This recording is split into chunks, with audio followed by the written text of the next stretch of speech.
ਸਤਿ ਸ਼੍ਰੀ ਅਕਾਲ। ਅੰਮ੍ਰਿਤਸਰ ਪੇਸ਼ ਨਿਊਜ਼ ਦੇਖ ਰਹੇ ਸਾਰੇ ਦਰਸ਼ਕਾਂ ਦਾ ਮੈਂ ਕਨਿਤਿਕਾ ਮਲਿਕ ਬਹੁਤ ਸਵਾਗਤ ਕਰਦੀ ਹਾਂ। ਜਿਵੇਂ ਕਿ ਮੈਂ ਕਹਿ ਸਕਦੀ ਹਾਂ 10th ਦੇ ਹੁਣ ਪੇਪਰ ਖਤਮ ਹੀ ਹੋਣ ਵਾਲੇ ਆ ਐਂਡ ਆਫਟਰ 10th ਮੈਂ ਕਹਿ ਸਕਦੀ ਹਾਂ ਹਰ ਇੱਕ ਸਟੂਡੈਂਟ ਐਂਡ ਹਰ ਇੱਕ ਪੇਰੈਂਟ ਨੂੰ ਟੈਨਸ਼ਨ ਹੁੰਦੀ ਹੈ ਕਿ ਸਾਡਾ ਬੱਚਾ ਆਫਟਰ 10th ਕੀ ਕਰੇਗਾ, ਕਿਹੜੀ ਸਟਰੀਮ 'ਚ ਜਾਏਗਾ। ਮੋਸਟਲੀ ਕਈ ਵਾਰੀ ਬੱਚੇ ਹੀ ਕਨਫਿਊਜ਼ਡ ਹੁੰਦੇ ਕਿ ਅਸੀਂ ਕਿਹੜੀ ਸਟਰੀਮ 'ਚ ਜਾਣਾ ਹੈ। ਕਈ ਵਾਰੀ ਬੱਚਿਆਂ ਨੂੰ ਹੁੰਦਾ ਕਿ ਜਿਹੜੇ ਸਾਡੇ ਫਰੈਂਡਸ ਕਰ ਰਹੇ ਅਸੀਂ ਉਹੀਓ ਸਟਰੀਮ 'ਚ ਜਾਈਏ, ਬਟ ਉਹਨਾਂ ਦਾ ਟਾਰਗੇਟ ਬੱਚੇ ਦੇ ਦਿਮਾਗ 'ਚ ਕੁਝ ਹੋਰ ਚੱਲਦਾ ਹੁੰਦਾ। ਬਟ ਉਹ ਮੈਂ ਕਹਿ ਸਕਦੀ ਹਾਂ ਕਿ ਇੱਕ ਦੂਜੇ ਦੇ ਪਿੱਛੇ ਲੱਗ ਕੇ ਕੋਈ ਨਾ ਕੋਈ ਗਲਤ ਲਾਈਨ ਵੀ ਚੂਜ਼ ਕਰ ਲੈਂਦਾ ਹੈ। ਅਤੇ ਅੱਜ ਜਿਵੇਂ ਕਿ ਤੁਸੀਂ ਦੇਖ ਸਕਦੇ ਹੋ ਕਿ ਅੱਜ ਅਸੀਂ ਵਿਰੋਨ ਇੰਸਟੀਟਿਊਟ ਪਹੁੰਚ ਚੁੱਕੇ ਹਾਂ, ਜਿੱਥੇ ਕਿ ਉਡਾਨ ਬੈਚ ਸਟਾਰਟ ਹੋਣ ਵਾਲਾ ਹੈ, ਜੋ ਕਿ ਸਪੈਸ਼ਲੀ +1 11 ਦੇ ਸਟੂਡੈਂਟ ਵਾਸਤੇ ਸਟਾਰਟਡ ਹੈ ਐਂਡ ਜੋ ਕਿ joint batch new batch start ਹੋਣ ਵਾਲੇ 20th ਮਈ ਐਂਡ 27th ਮਈ 2022। ਜਿਸ ਰਿਗਾਰਡਿੰਗ ਅੱਜ ਆਪਾਂ ਜਤਿਨ ਜੀ ਦੇ ਨਾਲ ਗੱਲਬਾਤ ਕਰਾਂਗੇ। ਸਤਿ ਸ਼੍ਰੀ ਅਕਾਲ ਸਰ, ਮੈਂ ਤੁਹਾਡਾ ਬਹੁਤ ਸਵਾਗਤ ਕਰਦੀ ਹਾਂ। ਸਤਿ ਸ਼੍ਰੀ ਅਕਾਲ ਮੈਮ। ਜਿਵੇਂ ਕਿ ਸਰ ਮੈਂ ਦੇਖ ਸਕਦੀ ਹਾਂ ਬਹੁਤ ਹੀ ਵਧੀਆ ਇੱਕ ਤਾਂ ਬੈਚ ਦਾ ਨਾਮ ਲਿਖਿਆ ਹੋਇਆ ਉਡਾਨ ਬੈਚ ਟਾਰਗੇਟ 2024। ਪਹਿਲੇ ਤਾਂ ਪੁੱਛਣਾ ਚਾਹੂੰਗੀ ਕਿ ਉਡਾਨ ਨਾਮ ਹੀ ਕਿਉਂ ਤੁਸੀਂ ਲਿੱਤਾ ਬੈਚ ਦਾ? ਕਿਉਂਕਿ ਮੈਮ ਜਦੋਂ ਸਟੂਡੈਂਟ 10th ਕੰਪਲੀਟ ਕਰਦਾ ਹੈ ਨਾ ਅਤੇ ਉਹਦਾ ਆਪਾਂ ਕਹਿ ਸਕਦੇ ਹਾਂ ਕਿ ਫਾਊਂਡੇਸ਼ਨ ਪ੍ਰੋਪਰ ਬਣ ਚੁੱਕੀ ਹੁੰਦੀ ਹੈ। ਇਹ ਜਿਸ ਤਰ੍ਹਾਂ ਆਪਾਂ ਕਹਿੰਦੇ ਨਾ ਕਿਸੇ ਘਰ ਦੀ ਨੀਂਹ ਹੁੰਦੀ ਹੈ, ਬੇਸਿਕ ਫਾਊਂਡੇਸ਼ਨ ਤਿਆਰ ਹੁੰਦੀ ਹੈ।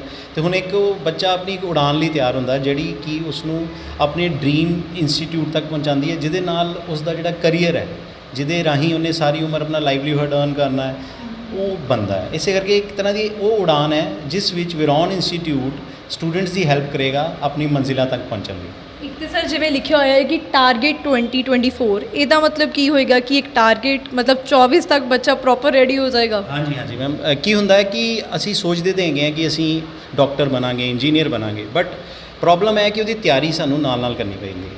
ਠੀਕ ਹੈ, ਇਹ 2 ਸਾਲ ਦੇ ਵਿੱਚ ਪ੍ਰੋਪਰ ਪ੍ਰੈਪਰੇਸ਼ਨ ਹੁੰਦੀ ਹੈ। ਕੋਈ ਵੀ ਜਿਹੜਾ ਕੰਪੀਟੀਟਿਵ ਲੈਵਲ ਐਗਜ਼ਾਮ ਹੈਗਾ ਆਫਟਰ 12th ਸਟੈਂਡਰਡ, ਉਹਦੀ preparation 11th and 12th class ਦੇ ਵਿੱਚ ਹੁੰਦੀ ਹੈ। ਅਤੇ ਇੱਥੇ ਮੈਂ ਤੁਹਾਡੇ ਮਾਧਿਅਮ ਨਾਲ ਮੈਂ ਹਰ ਇੱਕ ਪੇਰੈਂਟ ਸਟੂਡੈਂਟ ਨੂੰ ਇਹ ਦੱਸਣਾ ਚਾਹਾਂਗਾ, ਅਗਰ ਉਹ ਚਾਹੁੰਦੇ ਹੈ ਅੱਛਾ ਡਾਕਟਰ ਬਣਨਾ, ਅਗਰ ਉਹ ਚਾਹੁੰਦੇ ਹੈ ਅੱਛਾ ਇੰਜੀਨੀਅਰ ਬਣਨਾ, ਅਗਰ ਉਹ Indian army, navy, air force ਵਿੱਚ ਕਰੀਅਰ ਬਣਾਉਣਾ ਚਾਹੁੰਦੇ ਹੈ, ਅਤੇ ਉਸਨੂੰ ਉਸ ਦੀ ਮੰਜ਼ਿਲ ਤੱਕ ਪਹੁੰਚਣ ਲਈ 11th ਕਲਾਸ ਤੋਂ ਹੀ ਤਿਆਰੀ ਸ਼ੁਰੂ ਕਰਨੀ ਪਏਗੀ। ਸਰ ਜਿਵੇਂ ਕਿ ਮੈਂ ਪਹਿਲੇ ਵੀ ਦੱਸਿਆ ਕਈ ਵਾਰੀ ਬੱਚੇ ਕਨਫਿਊਜ਼ਡ ਹੁੰਦੇ ਆ, ਉਹ ਸੋਚਦੇ ਕਿ ਜੋ ਸਾਡਾ ਫਰੈਂਡ ਕਰ ਰਿਹਾ ਸੀ ਉਹੀਓ ਲਾਈਨ 'ਚ ਚੱਲ ਜਾਂਦੇ ਆ, ਅਤੇ ਬੱਚਾ ਮਤਲਬ ਉਹਨਾਂ ਦੇ ਦਿਮਾਗ 'ਚ ਕੁਝ ਹੋਰ ਚੱਲਦਾ ਹੁੰਦਾ, ਬਟ ਕਹਿ ਸਕਦੇ ਹਾਂ ਕਿ ਇੱਕ ਦੇ ਪਿੱਛੇ ਇੱਕ ਲੱਗ ਕੇ ਚੱਲ ਜਾਂਦਾ ਹੈ ਅਤੇ ਉਹ ਲਾਈਨ ਚੂਜ਼ ਕਰ ਲੈਂਦਾ ਹੈ। ਅਤੇ ਮੈਂ ਕਹਿ ਸਕਦੀ ਹਾਂ ਕਿ ਜਿੱਦਾਂ ਉਡਾਨ ਬੈਚ 'ਚ ਇਹ ਵੀ ਚੀਜ਼ ਸਿਖਾਈ ਜਾਏਗੀ ਕਿ ਜੋ ਉਹ ਕਰਨਾ ਚਾਹੁੰਦੇ ਆ ਉਹ ਜ਼ਿਆਦਾ ਡਿਫੀਕਲਟ ਚੀਜ਼ ਨਹੀਂ ਹੈ, ਈਜ਼ੀਲੀ ਉਹ ਚੀਜ਼ ਕਰ ਸਕਦੇ ਨੇ। ਮੈਂ ਇੱਥੇ ਇਹੋ ਕਹਿਣਾ ਚਾਹੂੰਗਾ, ਅੰਮ੍ਰਿਤਸਰ ਰਾਨੀਕਾ ਬਾਗ 'ਚ ਵਿਰੋਨ ਇੰਸਟੀਟਿਊਟ ਹੈ। ਅਗਰ ਕਿਸੇ ਦੇ ਮਨ 'ਚ ਕੋਈ ਸੰਸ਼ੇ ਡਾਊਟ ਹੈ ਕਿ ਮੈਂ ਕੀ ਸਟਰੀਮ ਰੱਖਾਂ, ਕਿਹੜੇ ਸਬਜੈਕਟਸ ਰੱਖਾਂ, ਕਾਈਂਡਲੀ ਇੱਥੇ ਇੱਕ ਸੁਜੈਸ਼ਨ ਕਹਿ ਸਕਦੇ ਹੋ ਜਾਂ ਚੇਤਾਵਨੀ ਵੀ ਕਹਿ ਸਕਦੇ ਹੋ, ਕਦੀ ਵੀ ਫਰੈਂਡਸ ਦੇ ਪਿੱਛੇ ਲੱਗ ਕੇ ਆਪਣੇ ਸਬਜੈਕਟਸ ਨਾ ਰੱਖੀਏ, ਇੱਕ ਕਰੀਅਰ ਐਕਸਪਰਟ ਨੂੰ ਮਿਲੀਏ। ਅਤੇ ਵਿਰੋਨ ਇੰਸਟੀਟਿਊਟ ਵਿੱਚ ਅਸੀਂ ਕਰੀਅਰ ਐਕਸਪਰਟ ਬੈਠੇ ਹੋਏ ਹਾਂ, ਕਾਉਂਸਲਰਸ ਬੈਠੇ ਹੋਏ ਹਾਂ, parents are welcome, counselling free of cost ਹੋਏਗੀ। ਐਂਡ ਈਵਨ ਅਗਰ ਬੱਚਾ ਡੈਮੋ ਕਲਾਸਿਸ ਲਗਾ ਕੇ ਦੇਖਣਾ ਚਾਹੁੰਦਾ ਹੈ, ਅਤੇ ਉਹ ਵੀ ਅਸੀਂ 2 to 3 ਡੇਜ਼ ਦੀਆਂ ਪ੍ਰੋਵਾਈਡ ਕਰਦੇ ਹਾਂ, ਜਿਹਦੇ ਨਾਲ ਉਹਦੇ ਮਨ ਦੇ ਸਾਰੇ ਡਾਊਟਸ ਕਲੀਅਰ ਹੋ ਜਾਂਦੇ ਆ। ਅਤੇ ਇਸ ਟਾਈਮ 'ਤੇ ਦੇ ਸ਼ੁਡਨਟ ਟੇਕ ਰਿਸਕ, ਬਿਕੋਜ਼ ਜਿਹੜੀ ਆਪਾਂ 16 ਸਾਲ 'ਚ 10ਵੀਂ ਹੁੰਦੀ ਹੈ ਪੜ੍ਹਾਈ ਕੀਤੀ ਹੈ, ਉਹ ਸਾਰੀ ਇਹ 2 ਸਾਲ ਦੇ ਵਿੱਚ ਉਹਦਾ ਰਿਜ਼ਲਟ ਸਾਨੂੰ ਮਿਲਣਾ, ਕਿਉਂਕਿ ਇਹਨਾਂ 2 ਸਾਲਾਂ ਦੀ ਪੜ੍ਹਾਈ ਦੇ ਬੇਸ ਦੇ ਉੱਤੇ ਹੀ ਉਹਨਾਂ ਨੂੰ ਇੱਕ ਅੱਛਾ ਇੰਸਟੀਟਿਊਟ ਮਿਲਣਾ, ਜਿਹਦੇ ਨਾਲ ਉਹਨਾਂ ਨੂੰ ਇੱਕ ਕਰੀਅਰ ਓਪਰਚੁਨਿਟੀ ਜਾਂ ਜੋਬ ਓਪਰਚੁਨਿਟੀ ਕ੍ਰੀਏਟ ਹੋਣੀ ਹੈ। ਮੈਂ ਕਹਿ ਸਕਦੀ ਹਾਂ ਕਿ ਇੱਕ ਫ੍ਰੀ ਡੈਮੋ ਕਲਾਸਿਸ ਵੀ ਦਿੱਤੀ ਜਾ ਰਹੀ ਹੈ, ਲਾਈਕ 2 ਤੋਂ 3 ਦਿਨ ਲਈ ਜਿਹੜੇ ਇੱਕ ਵਾਰੀ ਡੈਮੋ ਕਲਾਸ ਲੈਣਾ ਚਾਹੁੰਦੇ ਉਹਨਾਂ ਦਾ ਵੀ ਬਹੁਤ ਜ਼ਿਆਦਾ ਵੈਲਕਮ ਹੈ ਵਿਰੋਨ ਵੱਲੋਂ। ਇੱਕ ਸਰ ਮੈਂ ਕਹਿਣਾ ਚਾਹੂੰਗੀ, ਜਿਵੇਂ ਕਿ ਕਈ ਪੇਰੈਂਟਸ ਜਾਂ ਸਟੂਡੈਂਟਸ ਵੀ ਨਿਗਲੈਕਟ ਕਰ ਦਿੰਦੇ ਕਿ +1 ਇੰਨੀ ਜ਼ਿਆਦਾ ਠੀਕ ਹੈ, ਇਗਨੋਰ ਕਰ ਦਿੰਦੇ ਆ ਚੀਜ਼ ਨੂੰ, ਜ਼ਿਆਦਾ ਫੋਕਸ +2 ਵਾਲੀ ਰੱਖਦੇ ਆ ਕਿ +2 ਬੋਰਡ ਦੀ ਹੁੰਦੀ ਹੈ, ਇਹਦੇ ਵਿੱਚ ਹੀ ਵਧੀਆ ਮਾਰਕਸ ਆਉਣ ਅਤੇ ਠੀਕ ਹੈ, +1 ਨੂੰ ਜ਼ਿਆਦਾ ਕਹਿੰਦੇ ਕੋਈ ਗੱਲ ਨਹੀਂ।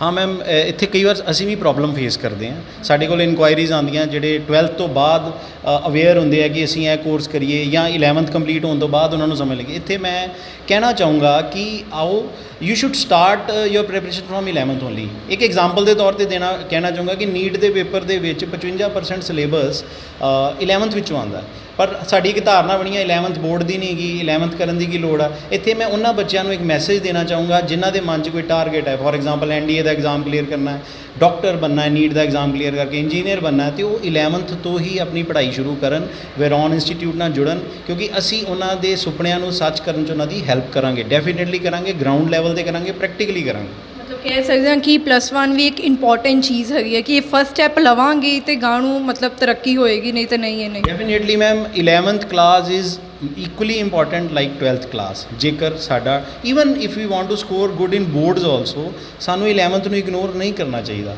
ਕਿਉਂਕਿ ਮੈਮ ਇੱਕ ਨਾ ਪੈਟਰਨ ਲੈਕਚਰ ਬਾਏ ਲੈਕਚਰ ਇੱਕ ਪੀਰੀਅਡ ਬਾਏ ਪੀਰੀਅਡ ਬੱਚੇ ਦਾ ਕਨਸੈਪਟਸ ਕਲੀਅਰ ਹੁੰਦੇ। ਹੁਣ ਮੈਂ ਤੁਹਾਨੂੰ ਦੱਸਦਾ ਸਾਡਾ ਫਾਰਮੂਲਾ ਕੀ ਹੈਗਾ ਸਕਸੈਸ ਦਾ। ਦੇਖੋ, ਪਹਿਲਾਂ ਬੱਚੇ ਦੀ ਕਲਾਸ ਲੱਗੀ, ਉਹਨੂੰ ਪ੍ਰੋਪਰ ਸਾਡੇ ਐਕਸਪਰਟ ਨੋਟਸ ਮਿਲਦੇ ਆ, ਅਸਾਈਨਮੈਂਟਸ ਮਿਲਦੀਆਂ। ਉਸ ਤੋਂ ਬਾਅਦ ਸਟਾਪ ਨਹੀਂ ਹੁੰਦਾ, ਇੱਕ ਸਾਈਕਲ ਹੈਗਾ। ਇਸ ਦੇ ਵਿੱਚ ਕੀ ਹੁੰਦਾ ਕਿ ਨੋਟਸ ਮਿਲੇ, ਕਲਾਸ ਵਰਕ ਹੋ ਗਿਆ, ਉਸ ਤੋਂ ਬਾਅਦ ਉਸ ਦੇ ਘਰ ਜਾ ਕੇ ਉਹਨੇ ਜ਼ਰੂਰ ਪੜ੍ਹਨਾ, ਜਿਹਦੇ ਲਈ ਅਸੀਂ ਉਹਨਾਂ ਨੂੰ ਮੋਟੀਵੇਟ ਗਾਈਡ ਕਰਦੇ ਰਹਿੰਦੇ ਹਾਂ। ਘਰ ਜਦੋਂ ਅਸੀਂ ਪੜ੍ਹਦੇ ਹਾਂ ਨਾ, ਮੈਂ ਵੀ ਸਟੂਡੈਂਟ ਰਿਹਾ, ਸਾਨੂੰ ਬਹੁਤ ਡਾਊਟਸ ਆਉਂਦੇ ਆ, ਔਰ ਫਾਰਮੂਲਾ ਹੈਗਾ ਹੈ ਕਿ ਅਗਰ ਉਹ ਡਾਊਟਸ ਆਪਾਂ ਟੀਚਰ ਕੋਲ ਕਲੀਅਰ ਕਰਾਂਗੇ ਤਾਂ ਸਾਡਾ ਕੰਪੀਟੀਸ਼ਨ ਡੈਫੀਨੇਟਲੀ ਕਲੀਅਰ ਹੋਏਗਾ। ਅਗਰ ਉਹ ਡਾਊਟਸ ਅਸੀਂ ਇਕੱਠੇ ਕਰੀ ਜਾਵਾਂਗੇ, ਸਾਡਾ ਚਾਂਸਿਸ ਘੱਟ ਜਾਂਦੇ, ਬਹੁਤ ਚਾਂਸਿਸ ਘੱਟ ਜਾਂਦੇ ਆ। ਔਰ ਜਦੋਂ ਡਾਊਟਸ ਕਲੀਅਰ ਕਰ ਰਹੇ, ਉਹਦੇ ਲਈ ਅਸੀਂ ਸੈਪਰੇਟ ਡਾਊਟ ਸੈਸ਼ਨਸ ਦਿੰਦੇ ਹਾਂ। ਇਹ ਨਹੀਂ ਹੈ ਕਿ ਟੀਚਰ ਨੇ ਪੜ੍ਹਾਤਾ ਚਲਾ ਗਿਆ ਐਂਡ ਅਸਾਈਨਮੈਂਟ ਦੇ ਦਿੱਤੀ ਅਤੇ ਬੱਚੇ ਨੂੰ ਦੁਬਾਰਾ ਪੁੱਛ-ਗਿੱਛ ਨਹੀਂ ਹੁੰਦੀ। ਬੱਚੇ ਨੂੰ ਪੁੱਛਿਆ ਜਾਂਦਾ ਜੇ ਉਹਨੂੰ ਕੋਈ ਡਾਊਟਸ ਆ, ਡਾਊਟ ਸੈਸ਼ਨਸ ਹੁੰਦੇ ਆ। ਇਹ ਜਦੋਂ ਸਾਈਕਲ ਕੰਪਲੀਟ ਹੋ ਜਾਂਦਾ, ਅਸੀਂ ਉਸ ਟੌਪਿਕ ਦਾ ਵੀਕਲੀ ਟੈਸਟ ਲੈਂਦੇ ਹਾਂ। Topic by topic, step by step ਉਹਨਾਂ ਦਾ ਸਾਰਾ ਸਿਲੇਬਸ ਤਿਆਰ ਹੁੰਦਾ। ਇੱਥੇ ਮੈਂ ਦੱਸ ਦਿਆਂ ਕਿ ਆਮ ਤੌਰ 'ਤੇ ਬੋਰਡਸ ਦੀਆਂ ਕਲਾਸਿਸ ਅਤੇ ਕੰਪੀਟੀਸ਼ਨ ਦੀਆਂ ਕਲਾਸਿਸ ਨੂੰ ਮਿਕਸ ਕਰ ਦਿੱਤਾ ਜਾਂਦਾ ਹੈ, ਪਰ ਸਾਡੇ ਇੰਸਟੀਟਿਊਟ 'ਚ ਕੀ ਹੈ, ਅਸੀਂ ਬੋਰਡ ਦੀਆਂ ਕਲਾਸਿਸ ਅਲੱਗ ਦਿੰਦੇ ਹਾਂ ਅਤੇ ਕੰਪੀਟੀਸ਼ਨ ਦੀਆਂ ਕਲਾਸਿਸ ਅਲੱਗ ਦਿੰਦੇ ਹਾਂ, ਜਿਹਦੇ ਨਾਲ ਦੋਨੋਂ ਚੀਜ਼ਾਂ ਦੀ ਤਿਆਰੀ ਨਾਲ ਨਾਲ ਹੁੰਦੀ ਰਹਿੰਦੀ ਹੈ। ਕਹਿ ਸਕਦੇ ਹਾਂ ਕਿ ਆਪਾਂ ਕਿ ਕਈ ਵਾਰੀ ਸਟੂਡੈਂਟਸ ਨੂੰ ਡਾਊਟ ਹੁੰਦਾ ਹੈ ਅਤੇ ਇਹ ਨਹੀਂ ਕਿ ਜੋ ਕਲਾਸ ਟੈਸਟ ਸਮਝਿਆ ਸਿਰਫ ਉਦੋਂ ਤੱਕ ਹੀ ਟਾਰਗੇਟ ਰਹੇਗਾ, ਉਸ ਤੋਂ ਬਾਅਦ ਵੀ ਕੋਈ ਡਾਊਟਸ ਆਉਂਦੇ ਹੈ ਅਤੇ ਸਪੈਸ਼ਲ ਟੀਚਰਸ ਪ੍ਰੋਫੈਸਰਸ ਇੱਥੇ ਹੈਗੇ ਹੈ ਅਤੇ ਹਰ ਇੱਕ ਡਾਊਟ ਤੁਹਾਡਾ ਉਹ ਕਲੀਅਰ ਕਰਨਗੇ। ਲਾਸਟਲੀ ਸਰ ਮੈਂ ਪੁੱਛਣਾ ਚਾਹੂੰਗੀ ਕਿ ਤੁਸੀਂ ਮੈਸੇਜ ਕੀ ਦੇਣਾ ਚਾਹੁੰਦੇ ਹੋ, ਲਾਈਕ ਹੁਣ ਬੱਚਿਆਂ ਦੀ 10th ਖਤਮ ਹੋ ਲੱਗੀ ਹੈ ਐਂਡ +1 'ਚ ਹੁਣ ਉਹਨਾਂ ਨੇ ਆਉਣਾ ਆ, ਅਤੇ ਤੁਸੀਂ ਬੱਚਿਆਂ ਨੂੰ ਕੀ ਮੈਸੇਜ ਦੇਣਾ ਚਾਹੁੰਦੇ ਹੋ? ਮੈਸੇਜ ਇਹੀ ਹੈ ਕਿ ਆਪਣੇ ਅਗਰ ਕਰੀਅਰ ਨੂੰ ਸੀਰੀਅਸਲੀ ਲੈ ਰਹੇ ਨੇ, ਅਗਰ ਉਹ ਇੱਕ ਉਡਾਨ ਲੈਣਾ ਚਾਹੁੰਦੇ ਆਪਣੇ ਡਰੀਮ ਜੌਬ ਵਾਸਤੇ, ਤੇ ਉਹਨਾਂ ਨੂੰ 11th 12th ਕਲਾਸ ਨੂੰ ਬਹੁਤ ਸੀਰੀਅਸਲੀ ਲੈਣਾ ਚਾਹੀਦਾ।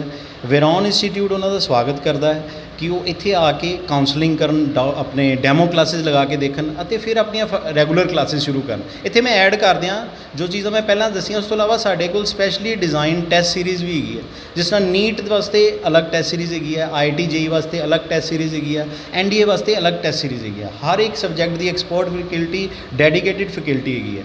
ਤਾਂ ਮੈਸੇਜ ਇਹੀ ਹੋ ਕਿ ਤੁਹਾਡੇ ਸ਼ਹਿਰ ਦੇ ਵਿੱਚ ਇੱਕ ਐਸਾ ਇੰਸਟੀਟਿਊਟ ਹੈ ਜਿਹੜਾ ਗਰਾਊਂਡ ਲੈਵਲ 'ਤੇ ਹਰ ਇੱਕ ਬੱਚੇ ਦੇ ਉੱਤੇ ਕੰਸਨਟਰੇਟ ਕਰਕੇ ਉਹਨੂੰ ਪੜ੍ਹਾਉਂਦਾ ਹੈ, ਅਤੇ ਉਹਨਾਂ ਨੂੰ ਵੇਟ ਨਹੀਂ ਕਰਨੀ ਚਾਹੀਦੀ। They should visit as soon as exams end, ਕਿਉਂਕਿ ਇਸ ਵੇਲੇ ਬੱਚਿਆਂ ਦੇ ਮਾਈਂਡ 'ਚ ਹੋਏਗਾ ਕਿ ਮੈਂ ਰੈਸਟ ਕਰ ਲਾਂ, ਮੇਰੇ exams, but there is no time to relax. I would like to tell you, relax ਆਪਾਂ ਕਰਾਂਗੇ 2 ਸਾਲ ਬਾਅਦ, ਜਦੋਂ ਅਸੀਂ ਇੱਕ ਅੱਛੇ ਕਾਲਜ 'ਚ, ਇੱਕ ਅੱਛੇ ਇੰਸਟੀਟਿਊਟ 'ਚ ਦਾਖਲਾ ਲੈ ਲਵਾਂਗੇ, ਕਿਉਂਕਿ we are already late due to COVID things. ਅਸੀਂ ਬਹੁਤ ਜ਼ਿਆਦਾ ਰੈਸਟ ਕਰ ਲਈ ਹੈ 2 ਸਾਲ ਕੋਵਿਡ ਦੇ ਕਰਕੇ। ਹੁਣ ਟਾਈਮ ਹੈਗਾ ਅਸੀਂ ਮਿਹਨਤ ਕਰੀਏ ਅਤੇ ਅੱਗੇ ਵਧੀਏ। That's it ma'am. ਅਤੇ ਸਰ ਬੈਚ ਸਟਾਰਟ ਕਦੋਂ ਤੋਂ ਹੈ ਵੈਸੇ? ਬੈਚ ਜਿਸ ਤਰ੍ਹਾਂ ਲਿਖਿਆ ਹੋਇਆ ਹੈ ਕਿ ਅਸੀਂ 20th of May ਨੂੰ ਇੱਕ ਬੈਚ ਸ਼ੁਰੂ ਕਰ ਰਹੇ ਹਾਂ ਅਤੇ 27 of May ਤੋਂ ਸੈਕਿੰਡ ਬੈਚ ਸ਼ੁਰੂ ਕਰ ਰਹੇ ਹਾਂ। 2 ਬੈਚ ਸਟਾਰਟ ਹੋ ਗਏ, ਇੱਕ 20 ਤਰੀਕ ਨੂੰ, ਇੱਕ 27 ਨੂੰ। ਹਾਂ, yes, students can walk in, have counselling session, ਔਰ ਉਸ ਤੋਂ ਬਾਅਦ ਉਹ ਆਪਣੀਆਂ ਕਲਾਸਿਸ ਸ਼ੁਰੂ ਕਰ ਸਕਦੇ ਆ ਸਾਡੇ ਨਾਲ। Thank you so much Jatin ਜੀ, ਅੱਜ ਆਪਣਾ ਕੀਮਤੀ ਸਮਾਂ ਸਾਨੂੰ ਦੇਣ ਲਈ। Thank you ma'am, thank you. ਜਿਵੇਂ ਕਿ ਤੁਸੀਂ ਦੇਖ ਹੀ ਸਕਦੇ ਹੋ ਕਿ ਬਹੁਤ ਹੀ ਵਧੀਆ ਤਰੀਕੇ ਨਾਲ ਜਤਿਨ ਜੀ ਨੇ ਸਮਝਾਇਆ ਕਿ ਉਡਾਨ ਬੈਚ ਵੈਰੋਨ ਸਟਾਰਟ ਕਰਨ ਵਾਲਾ ਹੈ, ਜੋ ਕਿ ਕਈ ਬੱਚੇ ਆਫਟਰ 10th ਕਨਫਿਊਜ਼ ਹੋ ਜਾਂਦੇ ਸੀ ਕੀ ਲਾਈਨ ਪਿਕ ਕਰੀਏ, ਕਿਹੜੀ ਸਟਰੀਮ ਪਿਕ ਕਰੀਏ। ਸੋ ਵੈਰੋਨ ਨੇ ਇੱਕ ਬਹੁਤ ਹੀ ਵਧੀਆ ਸੁਨਹਿਰਾ ਮੌਕਾ ਦਿੱਤਾ ਹੈ ਆਪਣੇ ਬੱਚਿਆਂ ਨੂੰ ਉਡਾਨ ਆਪਣੀ ਪੂਰੀ ਕਰਨ ਲਈ। ਸੋ ਜਿਹੜੇ ਵੀ ਬੱਚੇ 10th ਕਰ ਚੁੱਕੇ ਹੈ ਕੰਪਲੀਟ, ਜਾਂ ਹੁਣ ਸਟਾਰਟਅਪ ਹੋ ਲੱਗਿਆ ਉਹਨਾਂ ਦਾ +1 +2 ਦਾ, ਉਹ ਇੱਕ ਵਾਰੀ ਜ਼ਰੂਰ ਵੈਰੋਨ ਵਿਜ਼ਿਟ ਕਰਨ, ਬਿਕਾਜ਼ ਇੱਥੇ ਬਹੁਤ ਹੀ ਵਧੀਆ ਬੈਚ ਸਟਾਰਟ ਹੋਣ ਵਾਲੇ 20th ਐਂਡ 27th ਮਈ ਤੋਂ। ਬਾਕੀ ਦੇਖਦੇ ਰਹੋ ਮੇਰੇ ਨਾਲ ਅੰਮ੍ਰਿਤਸਰ ਪੇਜ ਨਿਊਜ਼।